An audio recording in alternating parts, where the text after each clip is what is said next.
Squirrel, squirrel, squirrel.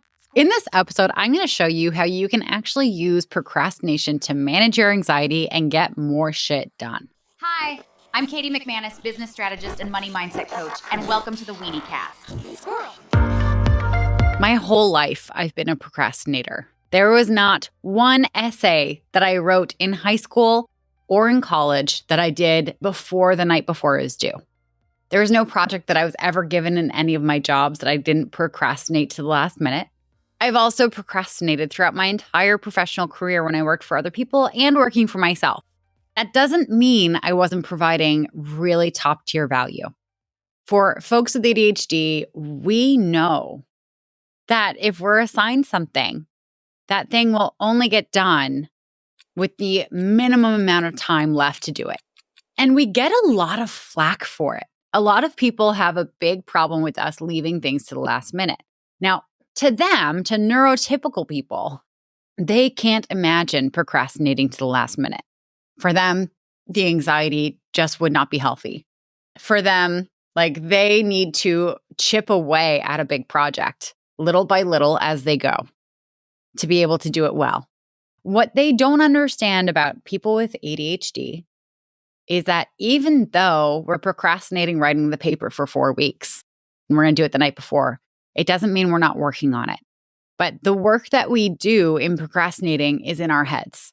And you know this. I'm describing this, and I bet you're remembering that paper that you wrote about the bubonic plague in college for History 101, and how you had, pulled some books, read some stuff, done a little bit of research, and then for 3 weeks before the paper was due, in your mind, you're structuring and restructuring your argument.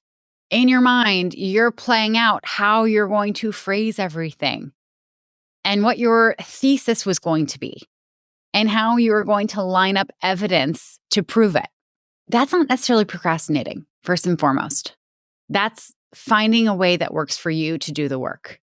Now, just because the work is not visible to other people doesn't mean it's not existing.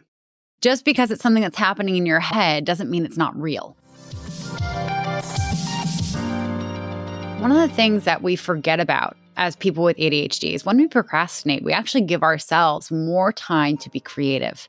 Because how you would have written that paper the day it was assigned is very different from how you would have written it a week in, which is very different from how you would have written it 3 days later when you learned something in your chemistry class that could possibly impact what you were going to write about. And it's very different from that one book that you found in the library 2 days before the paper was due. It's genuinely part of our creative process. And let's talk about what procrastination is. One of the definitions out there is procrastination is avoiding the bad feelings associated with doing something. And oftentimes, the bad feelings associated with doing something have to do with this fear of doing it badly, of failing, of fucking it up, of not being perfect. If you're a fellow recovering perfectionist, hi, my name is Katie. It's good to have you at our meeting. And why am I talking about this? What does this have to do with starting a business? When I started my business, that's when my procrastination went through the roof. That's when I would assign myself the work and then blow past the deadline and then start procrastinating a lot more because whatever it was that I assigned myself, not even acknowledging all the other aspects of why there's bad feelings attached to it, now it's already associated with failure because I'm behind on it already.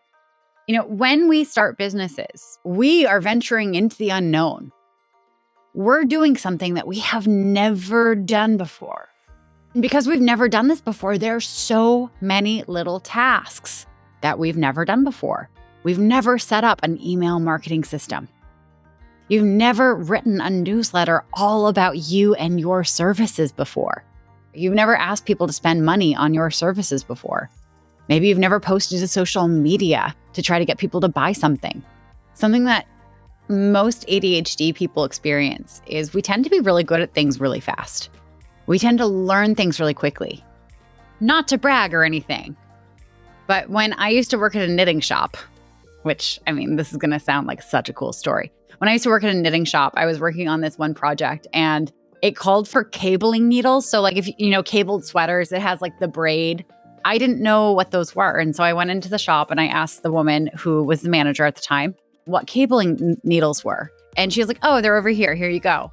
And I was like, cool. How do I use them? And she's like, you want me to teach you how to cable knit right now in the middle of the shop being open? She looked at me like I was crazy. And so she showed me and I was good. And like I sat there and I did the whole part of my knitting project that required cabling.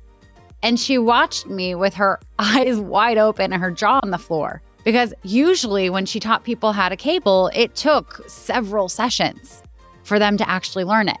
You know, there are lots of mistakes. There are lots of oopsies. Oh God, I dropped the stitches. What do I do? And if you're a knitter, you know what I mean. If you're not a knitter, then, you know, that sounds bad, doesn't it? You don't want to drop stitches. And regardless if you know anything about knitting or not, you know that experience of being shown something just once. All of a sudden, you get it and you can do it.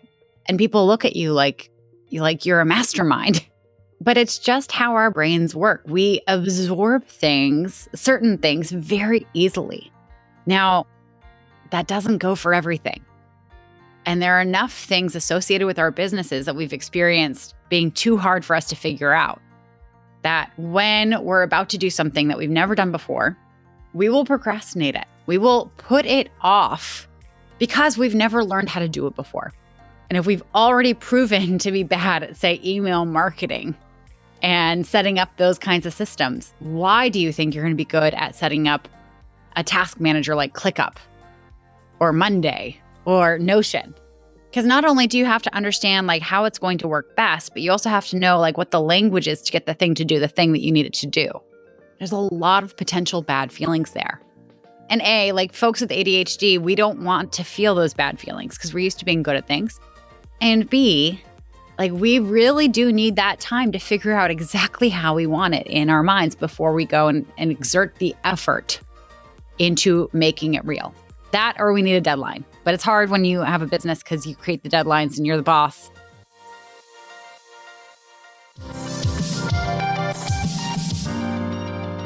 But would it surprise you to hear that maybe you could use your procrastination actually as a stress management and productivity tool? My friend Laura recently asked me how I avoid procrastinating so much because I get a lot done. And we do like a monthly check-in. We both run businesses. We do a monthly check-in with each other. And we kind of go over what we did the previous month. And she asked me, like, how do you keep yourself from procrastinating? And I laughed in her face because I procrastinate all the time. But I didn't realize that I've actually created a system for procrastination that A, helps me get shit done, and B, helps me actually manage my stress in a fairly healthy way. So if you've been listening to the podcast for a while, you know I talk a lot about feeding yourself dopamine, finding different ways to get that dopamine running. Because one of the things that we have discovered about ADHD is like, it's not a disorder really. It's just a deficiency of dopamine. And dopamine is the hormone that tells our brain that we have the get up and go to go and do the thing, and then gets us to get up and go and do the thing. When we don't have enough dopamine in our systems, A, we get kicked into executive dysfunction where we know what we have to do and we want to do it and we want to get up and do it and we just can't get ourselves to get up and do it. But the other interesting thing about dopamine is that when we don't have enough of it in our bodies, you know which hormone likes to spike up? Cortisol. Cortisol, the stress hormone. Now, cortisol can wreak havoc on your body. It can wreak havoc on your mental health. So learning how to spike your dopamine every single day is going to help you really manage your cortisol levels, which means that like you're going to get shit done and you're going to lower your anxiety at the same time, which if you're like me, that is a really, really good thing to do. And to do this, we're going to use a very sophisticated system where we avoid doing the work that we really, really, really don't want to do with the work that we only really, really don't want to do. And we're going to avoid doing the work that we really, really don't want to do with the work that we just really don't want to do. And then we're going to avoid doing the work that we really don't want to do with the stuff that we just don't really particularly care to do. And so on and so forth until we get to the actual things that we enjoy doing. How this works is essentially for you to do the things that you triple do not want to do. You're going to need a lot of dopamine. And so it doesn't mean that you can do those things on any given day. You genuinely do have to wait for the day when you have enough dopamine in your system to tackle them. And where a lot of people with ADHD fall into a trap of self-punishment is you tell yourself, okay, I'm going to do that terrible thing tomorrow. And tomorrow rolls around and you don't have enough dopamine, but you don't actually acknowledge that you don't have enough dopamine to do it. So you sit there agonizing over, I need to do this, I need to do this, I need to do this, stuck in executive dysfunction. All the while, more cortisol is entering your system. So you're feeling more and more and more stressed out. And you become less and less and less likely to be able to even start that thing. And throughout the day, you will probably mess around your email inbox. You might write something down. You might post something, but you're not going to actually get any real work done when you're holding yourself to the standard of, I need to do this one big thing. And I don't need to tell you that that's not helpful to running a business. So on days when we don't have enough dopamine for the thing that we really, really, really do not want to do, we check in with ourselves and we say, okay, cool. How much dopamine do I have? Can I do the next tier down of terrible? What about the next tier down from that? The next tier down from that? Until we find the task that is a tolerable level of miserable for us to do, that we have enough dopamine to do, and then we go and do it. It's still something that had to get done. It's still something that was on your list. You still get credit for finishing it and it still moves you forward in your business. Now, this does make for a really haphazard, kind of random smattering of moving forward in different projects. Who says that you have to get projects done linearly? Neurotypicals? Great, that's good for them. Great for them. So happy that that works for them. Does not work for us. And we don't have to force it to work for us. We get to find different ways to work that allow us to be calm and feel accomplished and know that we are moving closer towards our goal every single day. So to be able to do this, literally, you just have to be a little bit organized, not crazy organized. Okay, I'm not going to set that expectation for you. So first, what am I going to say next? Well, you'll have to keep listening to find out. But first, squirrel.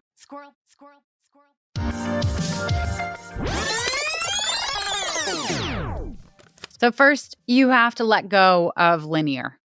Linear does not work for us. Setting arbitrary deadlines also does not work for us. Expecting yourself to chip away at something for 30 minutes a day, also not going to work for us. Let it go. Let it go. We're not doing that.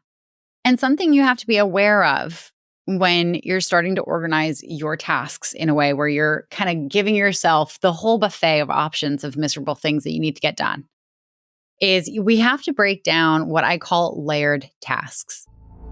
A layered task is when you say, okay, cool, I need to meal prep for the week. I want to make all my lunches Monday through Friday, and I want to put together some stuff that I can really quickly put together for dinner every single evening. You go shopping, you come back, ready to dive in, start cooking, and then you realize, oh shit, I didn't do the dishes over the last couple days. So the sink is full of dirty dishes. Great, so now I have to do that. And then you open the dishwasher to start loading the stuff that can go into the dishwasher, and it's full of clean dishes that you didn't unload from a couple days before. And you're like, oh yeah, that's right. That's why I left the dishes in the sink, because I needed to unload the dishwasher, but I just didn't have the energy for it. So now you have to not just start cooking the food, but you have to unload the dishwasher of clean dishes. Probably you're going to get distracted by cleaning the kitchen around the same time. Because as you're putting things away, it's just kind of how your brain works that you're thinking, okay, everything can go into its place now. Load the dishwasher again. And then you're going to have to wash the dishes, the pots and pans and sharp knives that couldn't go into the dishwasher. Because, fun fact, if you put good chef's knives in the dishwasher, it actually fucks up the blade. Don't do that. Also, anything with non-stick, you ruin by putting in the dishwasher. This is a game changer for keeping quality kitchen stuff around for a long time when you know this stuff. They don't teach this shit in schools, which I think is fucked up. I think there has to be a whole here's how you take care of your stuff so it lasts longer lesson in schools. If you're involved in the education system in the United States, can you please get on this? And also, if you want to email me, I have a lot more suggestions. We need to have a meeting. Back to the point. Now, instead of it just being one task, cooking food, it's now become 3 tasks: putting clean stuff away, loading the dishwasher with dirty dishes, and cleaning the dishes that can't be put in the dishwasher. And then, of course, those things you have to dry and put away. So that's kind of a 4th task.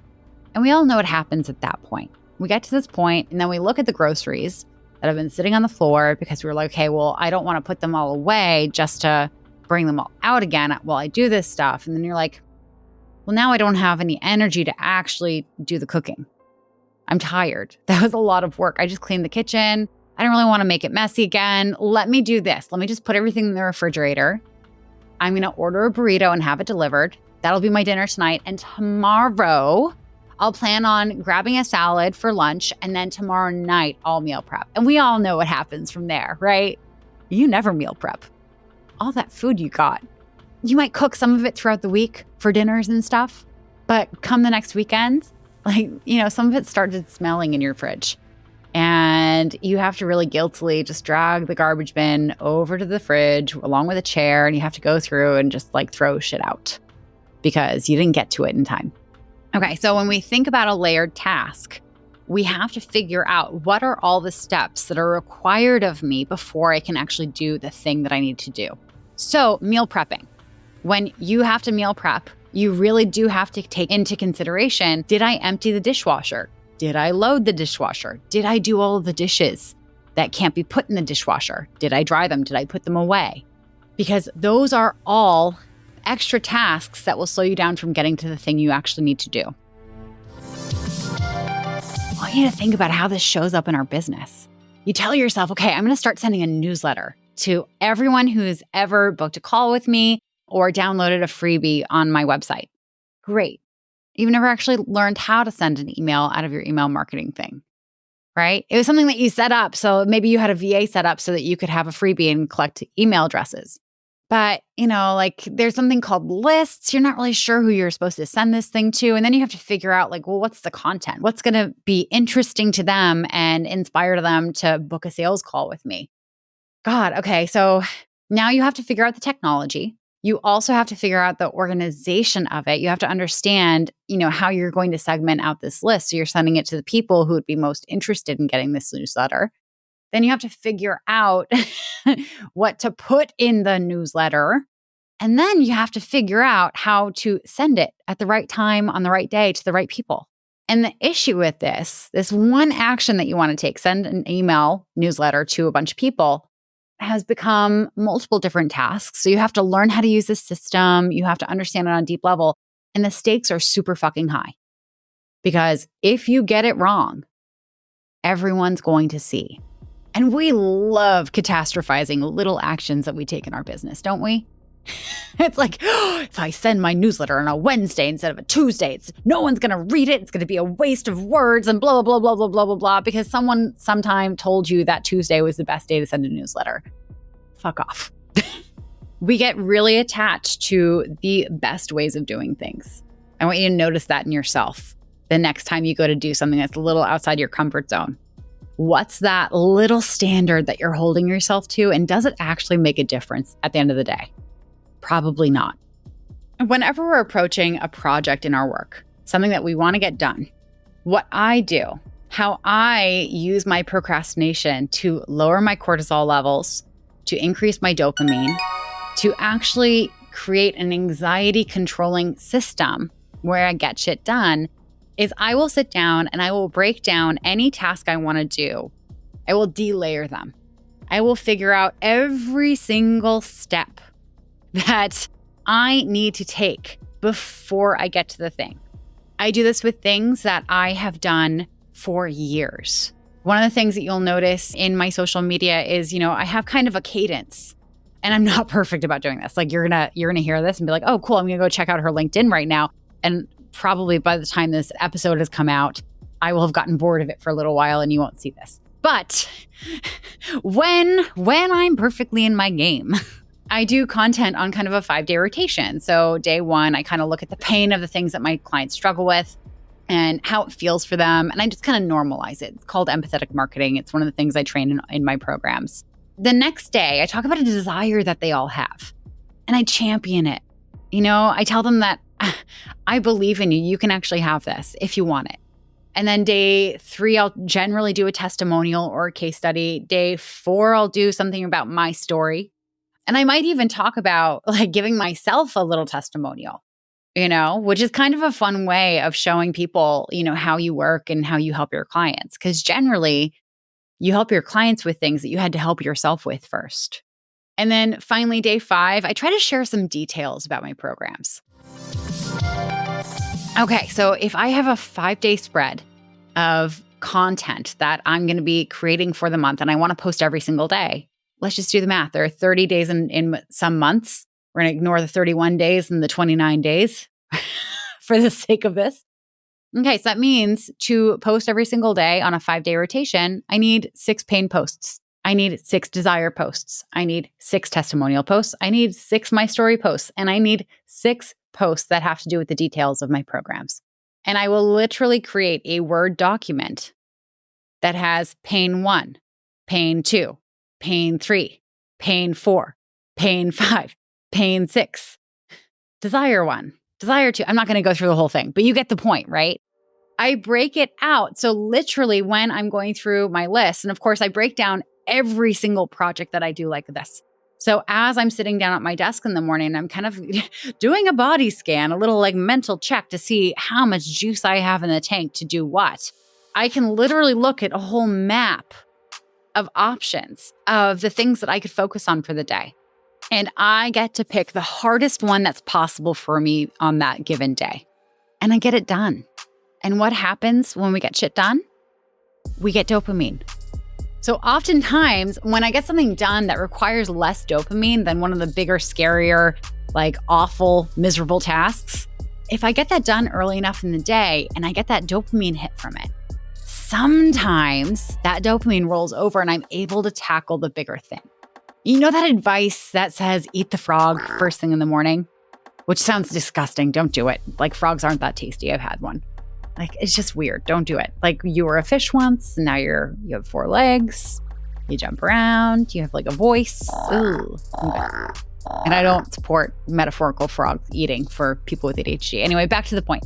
The reason that doesn't work is because it requires a lot of dopamine. If we don't have enough dopamine to do the thing, we're not going to do the thing. We're going to be in executive dysfunction. And what happens when we set the expectation that we should be able to do the thing and then we get kicked into executive dysfunction and we can't do it, we start punishing ourselves. When we start punishing ourselves and feeling like a failure, our cortisol spikes. And cortisol really eats away at your energy. So you're going to be able to get less done that day because you're going to be more tired, more defeated, more distracted. It's going to be harder for you to get dopamine into your system. We really do have to come up with kind of a scattershot, chaotic approach to get stuff done that works with how much dopamine we have in our systems. So here's what you're going to do. As a business owner, I know you have a shit ton on your plate and you're probably trying to manage it all in your head. You're probably trying to prioritize and figure it out and like, what should I do first? Stop doing that.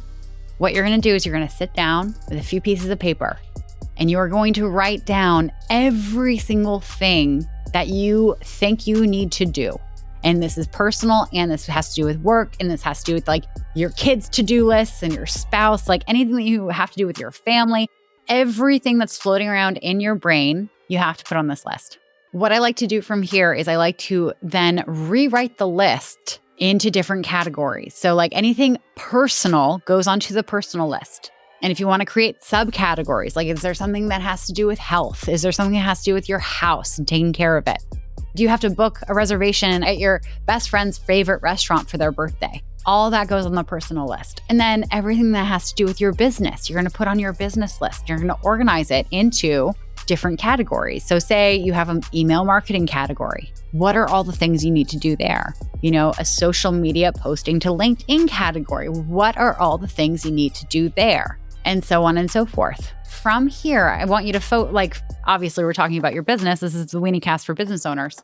Go through all the things that you've just listed out that you have to do for your business and figure out if they are layered tasks. And if they are, if you do need to break down every single little step, break down every single little step. You know, there's like a joke, and it's not like a funny haha joke. It's just kind of like a truth that people kind of find amusing. to explain how jokes work when they're not that funny, is that like when you go into an ADHD person's house, like they're messy. There's stuff everywhere. You look at their desk and there's like papers and piles and Post-its and, just a bunch of random shit. I know I've gone through everything that's on my desk and I won't do it right now because it's pretty gross. Anyway, the reason we do that is because once something is not visible to us, it stops existing. Anything that we feel like we're going to need to remember that it exists, we're going to keep out in the open so we can see it. When we organize the work and lay it all out for ourselves, we're essentially doing the same thing. We're reminding ourselves that all these things exist in our to-do list, and we literally create a little buffet of options for what we can work on every single day, depending on our dopamine levels. And when we do this, and when we give ourselves permission to pick and choose the things that we have enough dopamine for every single day, and to make progress in a non-linear way towards our goals, we get more dopamine in our systems, we lower our cortisol, and that, my friends, is how you use procrastination to manage your anxiety. Squirrel. If you're ready to stop being a weenie and actually run a business that makes money, then go ahead and book a Generate Income strategy call with me by going to weeniecast.com/strategy call. On this call, we will talk about your goals, your dreams, and your frustrations in getting there. And if it's a fit for both of us, then we can talk about different ways to work together.